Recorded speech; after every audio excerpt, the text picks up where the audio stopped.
purpose of the creation of this universe. This chapter is the answer to Stephen Hawking's famous question, which is why it is that we and the universe exist.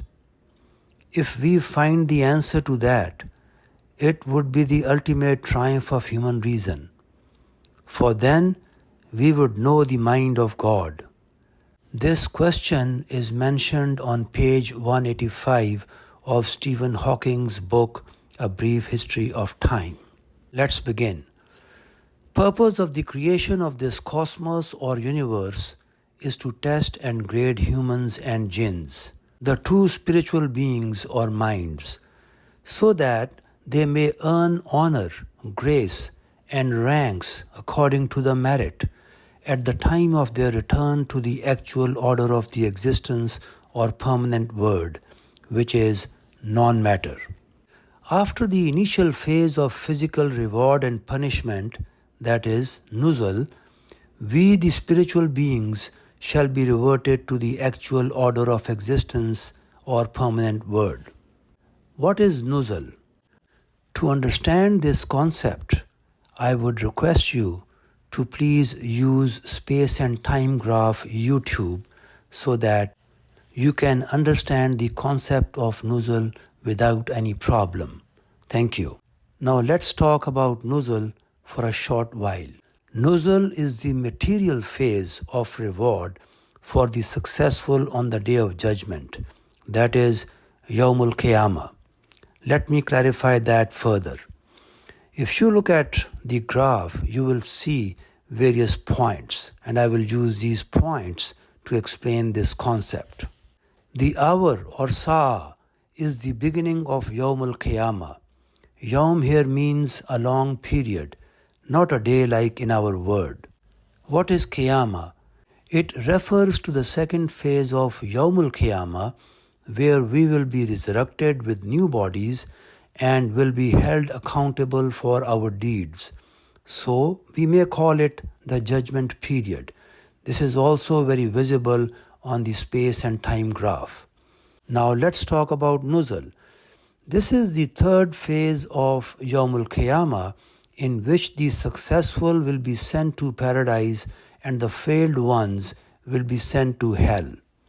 The majority of the people in hell will go through a cleansing or purification process, and after attaining minimum required level of purification, they will be taken out of the hell and sent to the paradise of the people of the right hand, that is Ashabul Yameen's paradise.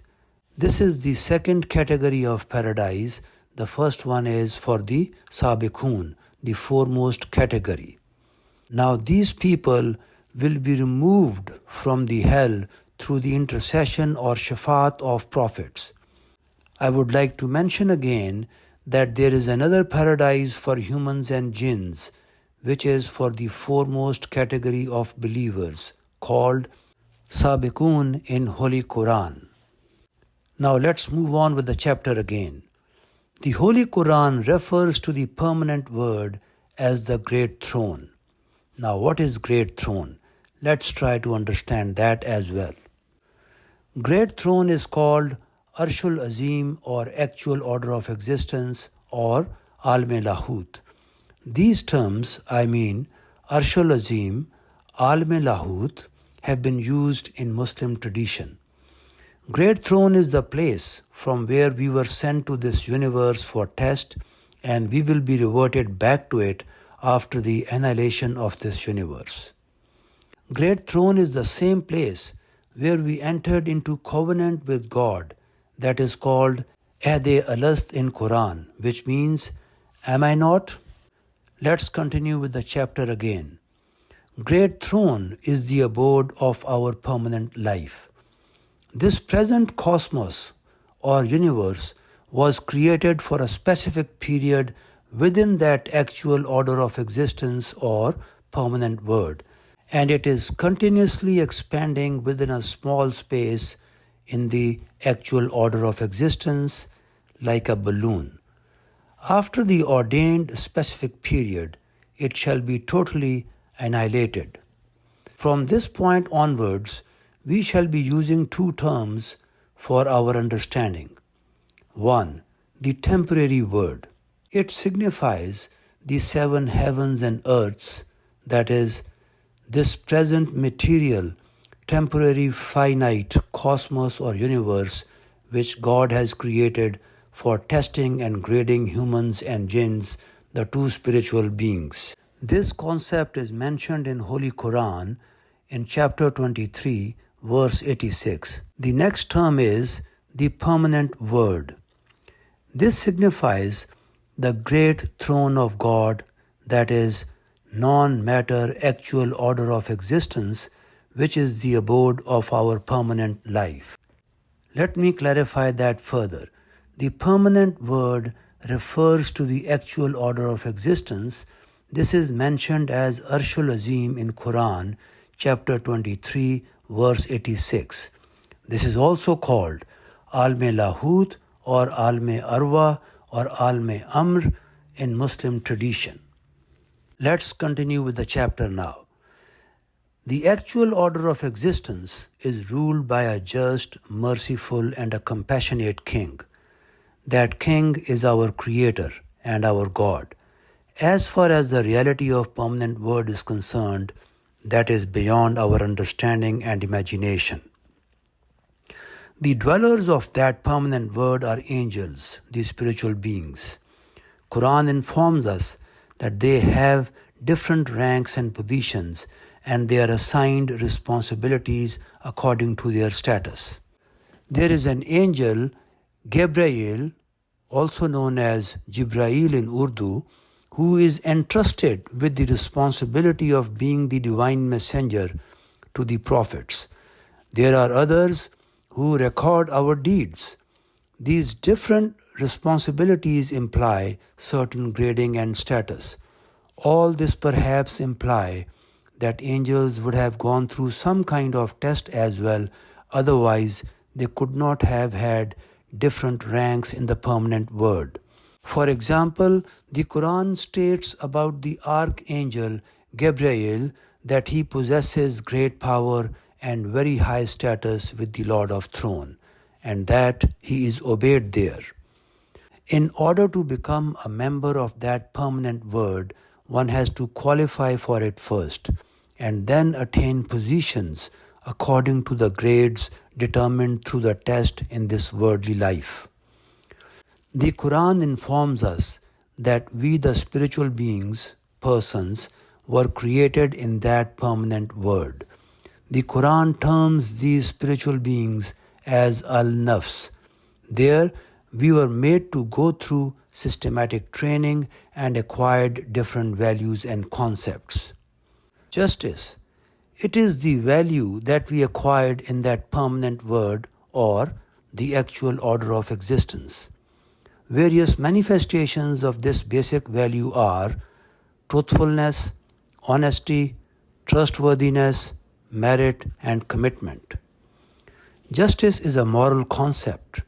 We also acquired aesthetical and mathematical concepts during that form of existence. But we should always keep in mind that our test in this life is confined to the moral sphere and is not extended to the other two concepts, that is, aesthetical and mathematical. After completion of this process, God presented His entire scheme before us. We, the spiritual beings, took an oath, that is, covenant mentioned in verse 172 of Surah Al-Araf, termed as Ahd-e-Alast, with God in that permanent word, that is, the actual order of existence. The oath obliged us to always remember that He is our Lord. It also obliged us that we would do justice wherever we are sent for test. After this oath-taking ceremony, we all were put to slumber, a sleep-like state which Quran calls the first death of the spiritual beings. During this sleep, we were made to forget the details about that permanent word. However, nobody can deny that they do not have the concept of justice within them. Truthfulness, honesty, trustworthiness, commitment, and merit are the manifestations of this basic concept of justice. Then God created this tiny temporary word ex nihilo through energy of his word kun. Ex nihilo means out of nothing. He created this temporary word for the purpose of grading us, so that on reverting to the permanent word, we could be given positions and ranks according to merit, and nobody could object over being assigned a higher or lower rank. In fact, our creation finds meaning in a very grand scenario in that permanent word. The lens of this tiny temporary word cannot explain the purpose of God for creating humans and this universe. To understand it further, we can use an example. A child in grade 5 cannot be taught the syllabus of grade 10 unless he passes grades 5, 6, 7, 8 and 9. Likewise, to know what will happen in actual order of existence, we have to pass through various phases. And now we will discuss the relevant verses of the Holy Quran which support all the concepts shared thus far. Thank you.